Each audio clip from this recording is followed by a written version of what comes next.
say the top 10 Pornhub searches had a lot of Asian, Japanese, hentai, Asian themed terms that were listed on the top. But when you looked on the top of the Pornhub porn stars, there were no Asians in the top 10. So to me, that signifies that like, again, any Asian woman, because there's like not a star.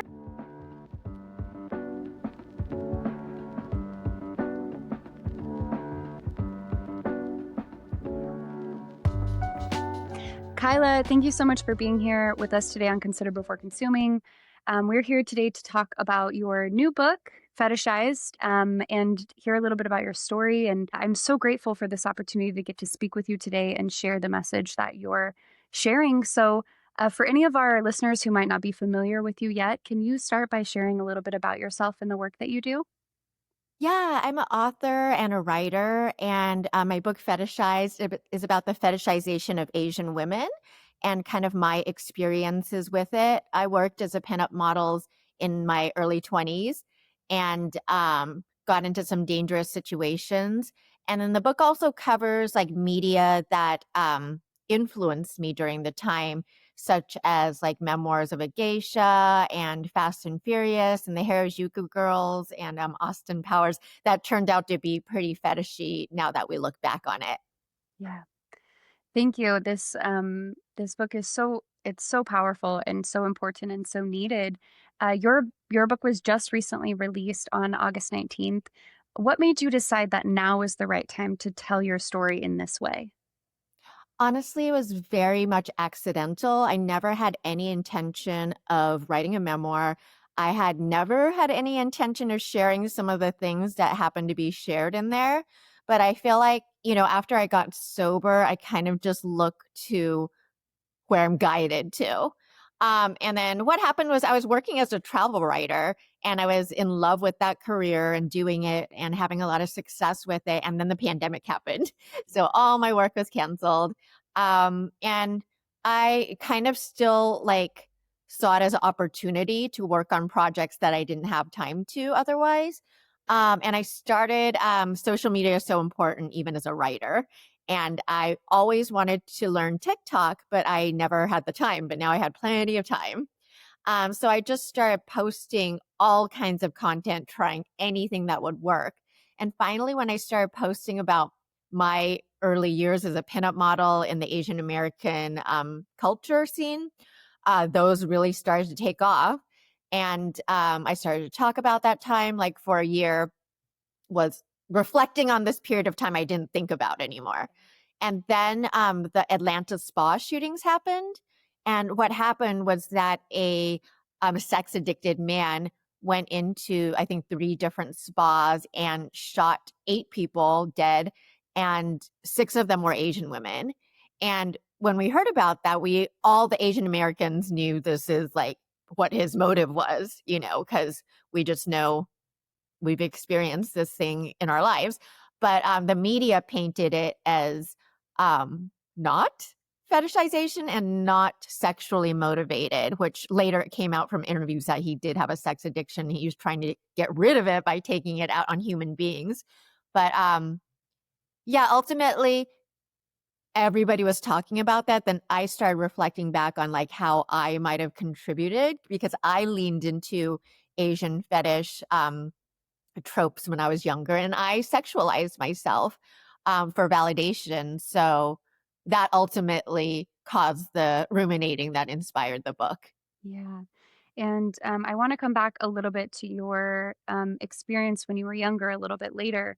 That kind of inspired this as well. But just, in the work that we do, we're obviously familiar with how fetishization of, many different groups of people affects the way that people see other human beings and function in our societies. But for someone who's maybe less familiar with the term and might just associate it with attraction, can you how would you describe fetishization to someone who's never heard of the term, and how is it different from simple attraction? Yeah, that's the big question. Whenever I post about fetishization, there's like tons of men in my comments being really defensive and saying like, it's just a compliment. And It's a very nuanced and individual, like, I can't just point at someone and say, "You have a preference and you have a fetish." But here's, like, how you can really break it down. Like, I consider a fetish someone like the shooter who dehumanizes, treats women as interchangeable, disposable, and, like any Asian woman works. It doesn't matter who she is. A good example was, did you watch White Lotus 3? I haven't seen it yet, no. Well, there was a viral moment on there, which anyone can watch, even if you, because it's viral, a clip of Sam Rockwell. He plays this guy who he's like trying to find himself and he's lost in drugs and alcohol. Mhm. And he goes to Thailand and his like choice is to sleep with thousands of Asian women, all kinds, whatever kinds, to like find himself. So yeah, that literal just treating women as tools and objects for pleasure. Yeah. When you in your book a little bit when you talk about this definition, you mention how fetishizing Asian women is really teaching people that any Asian woman would do, right? It dehumanizes the person away from being an actual human being to just someone who checks some boxes, and I think that is Mhm, really kind of a big differentiating factor as well. We did an interview several years ago with a woman who was the director of a center that was focused on combating human trafficking.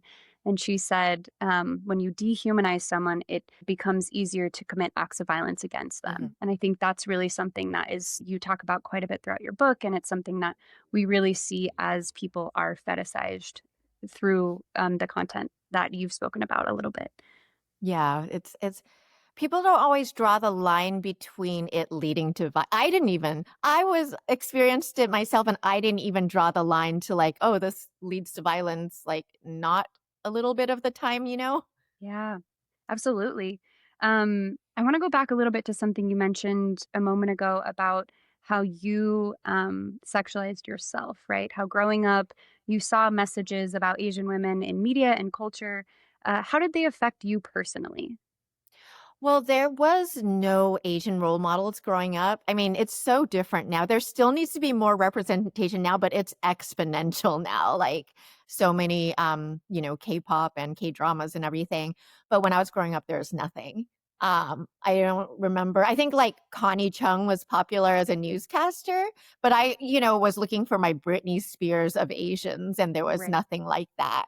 right. As a teenager, that's what you're looking to idolize. And so I wanted someone, I didn't find anyone, and then the internet was just kind of starting with AOL, and I went online and I discovered that there was a woman who was famous online already, even at the inception, maybe a couple years in the internet, and her name was Sung-hee Lee. She was a Playboy model, and I was like, "Oh my god, she's the most beautiful woman I've ever seen. I've never seen a beautiful woman that looks like me in this way, and I wanna be her." So, from early on, I was, like, already headed in that I was inspired by that into that direction. Yeah.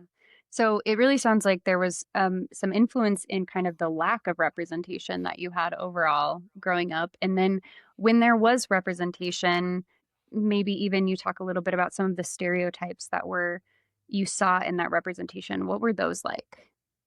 Oh yeah. So this was coming up at a time, I guess, when I was in high school, it was like Baywatch and Victoria's Secret models. And we would get the catalogs and they were so sexy for beautiful, but quite sexy for female shopping catalog. And Sports Illustrated models were all over the TV. Those were like our huge iconic models. And then enter into the 2000s when I became like a older teenager and younger 20s. I referenced this book called Feminist Chauvinist Pigs in my book. And she talks about how the early 2000s were like kind of a raunch era, which we were post feminist and we celebrated embracing our sexuality as power. And then there were the sex tapes of like Pamela Anderson and Paris Hilton and all of that. Right. So really in this time where we're teetering on the cusp of women generally being hypersexualized or owning sexuality and calling it empowering, even if the industries they're doing that within are designed to exploit women to a degree. How did that kind of influence your direction toward pinup modeling? What led you into that? Well, I just thought it was empowering. Like I okay, so growing up, I was the boys ignored me and um I never had a boyfriend. I wasn't asked to any dances and I was boy crazy like a lot of girls my age were and boys didn't pay attention to me and it's devastating, Yeah. when they're paying attention to your friends or whatever. So I deeply deeply wanted that validation. And when I got that validation by being a little sexy and then a little sexier and a little sexier, it felt like love, Yeah. like some empty hole that I had. It was never as fulfilling as love, but for those hits, it felt like it was filling some hole inside. Yeah. Checking the boxes, right? Kind of getting that external validation and then needing a little bit more and a little bit more and a little bit more to kind of sustain that same feeling. In the work that we do at Fight the New Drug, we look at the harmful effects of pornography. In your book, you speak about the fetishization of Asian women in pornography and how porn search terms like Japanese and Asian, these are portrayals of women often presented in stereotypes that can strip away the individuality. So we mentioned that a little bit earlier with kind of the objectification, but can you talk about what you discovered as you looked into that for your book and the representation of Asian women in pornography? Yeah, it's often like orientalized. So, with like, features that signify that they're Asian or in situations where they're submissive, which is a stereotype. And also an inordinate amount of violence, especially kind of like rape scenarios were really popular for Asian women. And I think there was a study I quoted in the book where they had like found statistics that it was higher for Asian women. And the other thing that was interesting is that, like, say the top 10 Pornhub searches had a lot of Asian, like you said, Japanese hentai, Asian themed terms that were listed on the top. But when you looked on the top of the Pornhub porn stars, there were no Asians in the top 10. So to me, that signifies that, like, again, any Asian woman, because there's like not a star. And then another thing that was disturbing was that during this time in the 2000s, when a publication came out with a list of like, I forgot how many, but like say top 20 Asian porn stars. And at that time, you couldn't even name one Asian singer. So you have 20 porn stars. You couldn't even really necessarily name five actresses. You could know off, one, Yeah. whatever. Yeah. And I mean, that has such a big impact, especially on you as a young person growing up with this influence culturally. Uh, After doing the research that you did for your book, and then also with the experiences that you've had, what role does pornography play in reinforcing those sexual and racial stereotypes? And how do you see those narratives impacting real life attitudes and behaviors from porn consumers? I mean, there's been so many studies. Like something I read recently was that young men um, who've grown up on porn. Luckily, my generation didn't like grow up on it because it wasn't available until we were teenagers. But young men who've been watching porn since a young age have trouble with real women because they don't look like the women in pornography. There's a certain look that's very popular. There's also like choking is normalized now, but that wasn't normal when I was growing up. Like that Yeah. wasn't even a thing. But now it's like just kind of expected Yeah. because it's so common and like cum shots on the face, which that wasn't a thing before, I don't think. So I think it's the whole with the popularization of pornography. Like when I was growing up, it was like Jenna Jameson and like these other porn stars, and there's these elaborate sets where they would at least act out a storyline and like put some effort into it. But then Gonzo style pornography came out, which is like a first person held camera where the guy just films everything and it looks and there was just a deluge of that. And I think like the more violent that got, the more hits it would get. So it's gotten really violent. Yeah.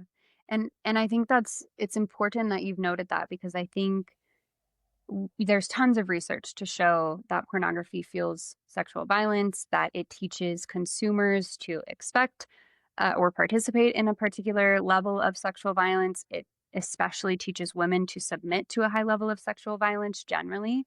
But again, going back to that dehumanization, and as you mentioned, you said any Asian woman would do, or with other racial stereotypes, there's this level of dehumanization that makes it easier to commit these acts of sexual violence and pornography, which fuels the attitudes and perceptions that people go out into the world with, right? That Mhm. fuels the way that they operate in society, which is concerning and something we should Mhm. be talking about.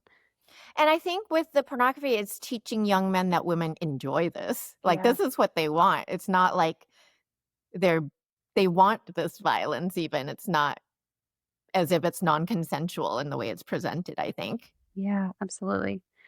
Over the years, how has your perception on the fetishization of Asian women and, on what empowerment really looks like, how has that shifted over the years?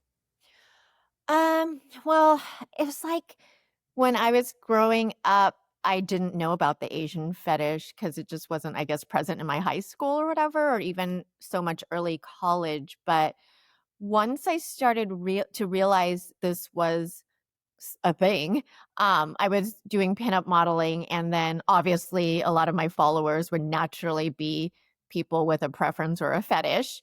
And then I would, court them a little bit more, like, oh, I'll wear a Chinese dress, or, whatever. Schoolgirl is always particularly popular amongst men, not just Asian women, I guess. Just which is like something else to unpack. But yeah, I would lean into it when I was younger. And I didn't like consciously think I'm going to lean into the Asian fetish. It was just like, oh, when I like wear a cute Chinese outfit, that gets way more views. That's all you're really thinking at that age. Um, but as I've gotten older, I don't lead with any of that. I don't lead with my ethnicity, first of all, but like, and I'm still a sexual person, obviously, and sex positive, but I don't lead with sex with my interactions or relationships with men. Yeah. And I think there's so much important about what you said. One piece of that is in the same way that, pornography, you mentioned with the rise of the internet, this generation that's grown up with internet pornography it is different. It's a different beast, for lack of a better term, than pre-internet pornography, right? It is escalating in violence. It is more extreme and more hardcore, and that's being normalized in so many ways. But in the same way that that's teaching consumers of pornography to accept that, we're in a society that as young women, often we're not taught to question the role that is expected of us, right? The Hmm. stereotypes that are expected of us. And so I love that you're able to note how that maybe influenced you, of just you didn't question it. This was, what brought in money, what brought in clicks, what brought in the perception of fame or celebrity or whatever it is that someone's looking for. But we are influenced by the content that we have. You mentioned that you're not leading with your sexuality now and you're still a sex positive person. And I think that's an important piece of this conversation, because often when we're talking about the harms of pornography, it can sound like we're demonizing sexuality. And healthy sexuality is natural and normal. And what we're fighting for in the work that we do is healthy relationships and healthy intimacy, and helping people know what actual empowerment without objectification looks like. So I love being able to hear that that's kind of been part of your journey through processing your story and now telling your story in your book. Yeah, I think that's important too. Yeah. Okay. So in your book, you acknowledged feeling both victimized and then victimized by, and then also kind of complicit in perpetuating certain hypersexualized tropes. I would say I did not feel victimized at the time. That wasn't like a Mm, conscious thing. I felt as in like this is what we do. yeah. Like this is what everybody's doing. Um Now looking back, I would say all the women were, you know, victims of just falling into the patriarchal trap. But I don't Yeah. think any of us thought of ourselves as victims at the time. Right. And that's, goes back to what we were just talking about, of existing in the system as it was built. And how are you able to look back now with so much self compassion on this time and on these experiences, and be able to have that perspective shift? I mean, it's just a lot of therapy, Yeah. honestly. But yeah, I've gotten sober for 11 years, and that whole time I've been doing a lot of recovery work and therapy and all of that, and a lot of reading about things and a lot of inner child work. So I think that is so important for anyone who feels victimized. Yeah, and for all of us really, Yeah, yeah, yeah, that would be all women probably. for all of I mean, us. what's disturbing is when I bring up, like, the things that have happened to me, it's literally how many women say "Me too." Yeah. Like, it's more the minority of women who hasn't been, um, assaulted in some way. Yeah. Which is devastating and is also the world we live in, right? So we can all pretend that it's not happening, or we can acknowledge these are the statistics. 1 in 4 women, I believe, is where we're at, experience sexual violence, and we can say, let's do something about it. Let's have these conversations. Let's look at, what is upstream that's affecting attitudes and perceptions, that's fueling this crisis of sexual violence and exploitation, that we can address so we can have a positive downstream effect. So, with that, I do want to ask you about, in your book, you share about an experience you had with sexual assault that was recorded and then shared without your consent. Are you comfortable sharing a little bit about that with us? Yeah, basically, when I was in college and I was trying to pursue modeling for the first time, I was just looking at ads in the school newspaper and the local paper, and I found an ad for models. And I went to a couple auditions, and some of them were totally fine. And I showed up at one, and that's not what it was. I showed up, and it was me alone with this man who was decades older and very smooth and skilled at what he was doing.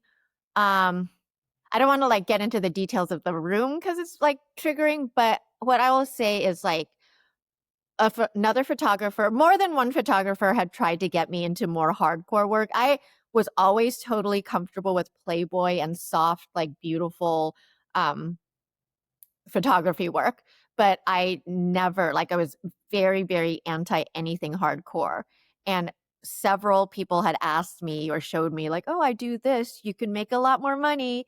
And I said, no, absolutely not. And I feel like I said that maybe 2 weeks before this situation, but I got there, and another notable fact is that I was a virgin.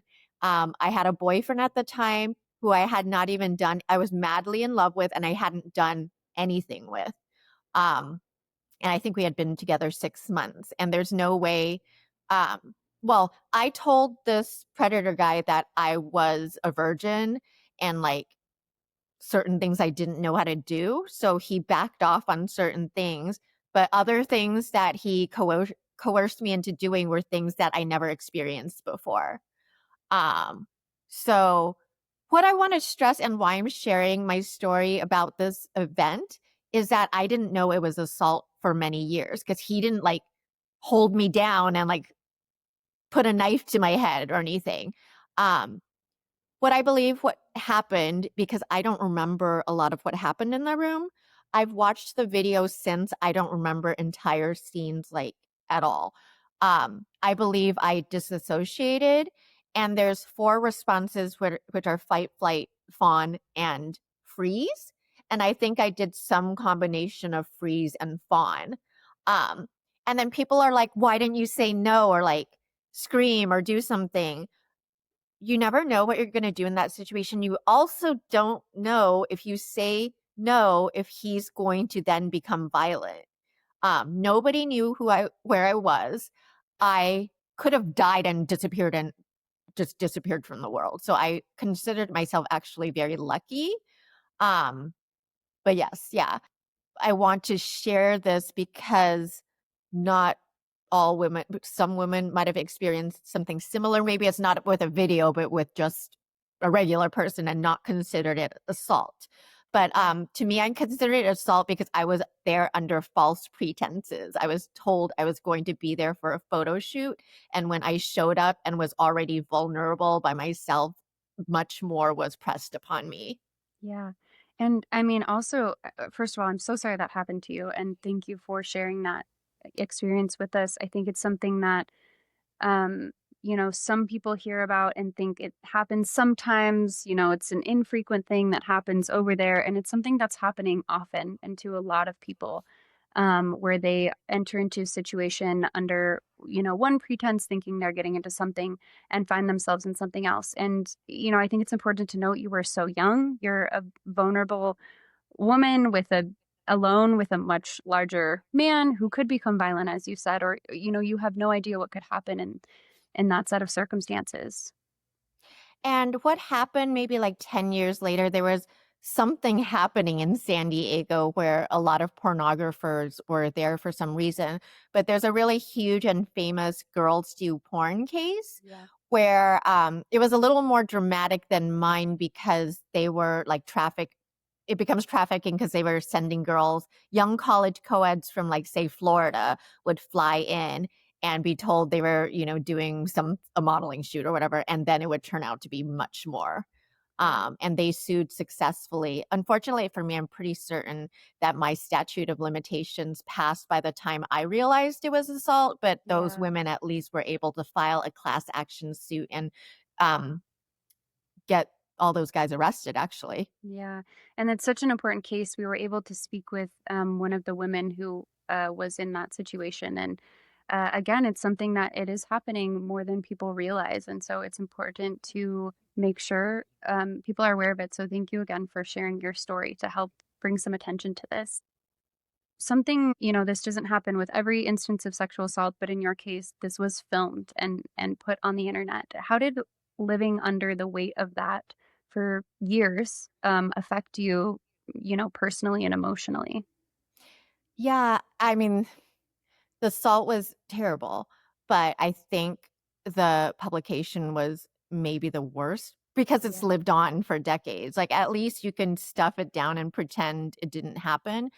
But, the strange thing was that I went home after the assault and never told a soul. I didn't tell my boyfriend, I didn't tell anyone, and I fell into drugs and alcohol pretty deeply after that, so much that my, grades got so bad I had to drop out of school, and I moved back to Los Angeles, and it was a year later when, one of my best friends called me and said, "I saw you in a video," and Mm, then I was like, "Oh," I had yeah. forgotten about it Yeah. or stuffed it down. Yeah, which I think is, again, normal. People experience this, and it's why didn't you tell someone? But you can't know how someone will respond in that situation and what felt safest to you, and the coping mechanisms that you chose. It sounds like to be able to sustain, getting up every day even after that had happened. And I'm so sorry that this happened to you, and I'm so sorry that this happens to a lot of, men and women, boys and girls are victims of sexual violence every day. You've obviously come so far in your journey with this, and that's so apparent in the way that you're able to tell this story in your book. What hope would you have to offer someone who's maybe experienced something similar? It's just that there are people who believe you, because I still have that coming up. Like, I brought up this situation to another podcast who's in the space, and then they asked for, like, my lawyer's approval to speak about this, and it was kinda like, "You're asking me to prove that this happened, so my word's not enough again." And that's why it took me 27 years to come forward, because women are not believed. But for the victims, I'm like, there are people that believe you, but you have to go to the safe spaces, because not every space, just putting it out onto the internet without a team of friends or people you trust, um, people don't understand. Yeah. And I think that's something important to note as well for any listeners. We often hear the argument that uh, even if, you know, I was sure that the pornography I was consuming, it came from a site that said it was all ethically produced. There's really no way to guarantee that the person on the other side of the screen is experiencing what you think they are. So often in pornographic content, whether it's actual filmed sexual exploitation or whether it is consensually made, individuals in that are made to look like they're enjoying what's happening to them, the violence, the degradation. That's part of the production of it, right? Things are cut and spliced and edited together in a way that you really have no idea what someone was experiencing. And so I think just a reminder as well that um, everything is not what it seems in a video. And some Something else, if you're comfortable talking about it, in your book, you speak a little bit about with some of the content you started producing online, how you would get comments, often, sexualized comments, violent comments about, and those are things we experience as well, comments about rape culture. Are you comfortable speaking about your experience with that at all? Well, yeah, I think that's like what any woman experiences online, just like hateful, um, sexual or unwanted advances. But like Yeah. for my, it was in a Yahoo groups at the time, and I didn't go into them for this reason. A lot of Yeah. the statements copied in my book are passed along by my manager's assistant, but there was a lot of like, oh, I dream of raping her. I want to like Yeah. stick chopsticks into this part, or I want to have her eat my cum with chopsticks. Like really vile. Besides the typical, I want to do this and that. There was just a lot of violence in there also. Yeah, and speaking to even bringing the chopsticks into this, even the Yeah. the racial piece of this, the sexualized racism really that is coming up. Um, is that something that, as you've put out your new book, Fetishized, which I would recommend to any of our listeners to be able to hear your story and learn more, is that something that you had any fear about in putting this book out of what attention you would get from this, or has it only been positive as you've recently kind of pursued this? No, absolutely. I'm having a week for sure. Yeah, I posted a video about the topic and now I'm getting really paranoid. Like, what if it's my word against his, right? right, And I don't believe that this person would come forward because I guarantee you there's like probably dozens more victims, right. but who knows where these victims are 27 years later. Yeah, But it's like, what if he finds me, There's all kinds of paranoid thoughts, especially at like 3 a.m. in the morning. And then there's the what if people don't believe me? And or there's already people posting this morning right before I got on the call. Um, somebody posted like, "Oh, well, you post in Playboy, so like, how is this not consensual?" So there's men that will never understand either. yeah. And I just want to commend you for still, it takes so much courage and bravery to still come forward and share your story, especially with the internet growing increasingly unashamed to say the most awful things. And to really continue to dehumanize people who've already experienced some of the worst things. And I think that's why it's important to share these stories. It's important for people to know that someone can consent to one thing and not consent to something else. Even, sexual violence and assault can happen within a marriage, right? Just because Hmm. someone consents to spend their life with someone does not mean that they consent to every single thing someone is going to do to them. So, consent matters and these conversations matter. And I want to thank you for being brave enough to share this. I'm so sorry you've had to experience so many of the things that have happened to you that gave you enough to write a book about this. But it's so important to have each and every voice in this space really elevating this message. And we know that our platform of listeners will be inspired by this. And hopefully, this can help affect some change for others as well. If listeners take away one thing from your story, what do you hope it will be?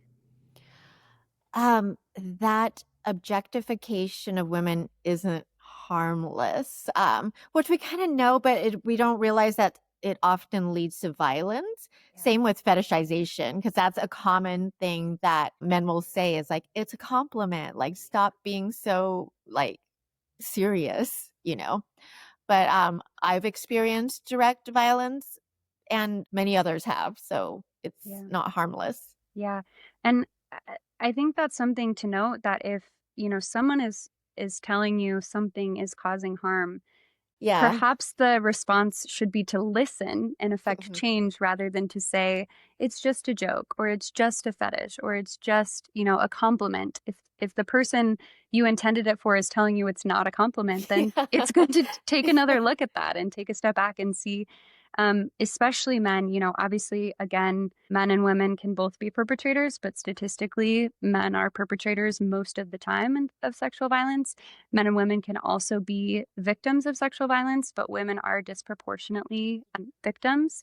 And so I think it's important in this conversation to say, women, we can shout from the rooftops the things that we experience, but we also need men to step up and say, hey, maybe we can do better. And all of us societally can step up and say, Mhm. maybe we can do better and affect change. Yeah, because when we say we have a problem with the patriarchy, we aren't saying individual men. I think many men would not like to live under this, they're expected to be detached and unemotional and shamed for perhaps showing what's quote unquote more feminine emotions. So it hurts everyone. Yeah. And I think that's so important maybe to end on even is the systems that are set up, the normalization of pornography in society, these systems that are set up are harming everyone, right? They are inhibiting our abilities to have, the most healthy and most fulfilling lives that we can and to take care of each other and humanity. And so again, I'm so grateful for your work and you taking the time and capacity to share your story in Fetishized. We will make sure that our listeners are able to access this with a link in the show notes. Is there anything else you wanted to share about your book or any of your experiences before we wrap up today? No, but like any victims can feel free to reach out to me. If you don't have a safe space and someone to talk to, I will believe you. Thank you. And we'll be sure, if you're comfortable with this as well, to link your social profile, maybe is the best place for them to reach out. Yeah, that would be great. Amazing. Well, Kyla, thank you so much again for joining me today on Consider Before Consuming. I'm so sure that this incredibly powerful story will help affect change in this space. I'm so grateful and honored to be able to speak with you today, and I'm Yeah, excited thanks to so much. see your journey as your book continues to get readers over the next several months and years. Thank you so much for having me. I think you guys are doing important work also. Thank you.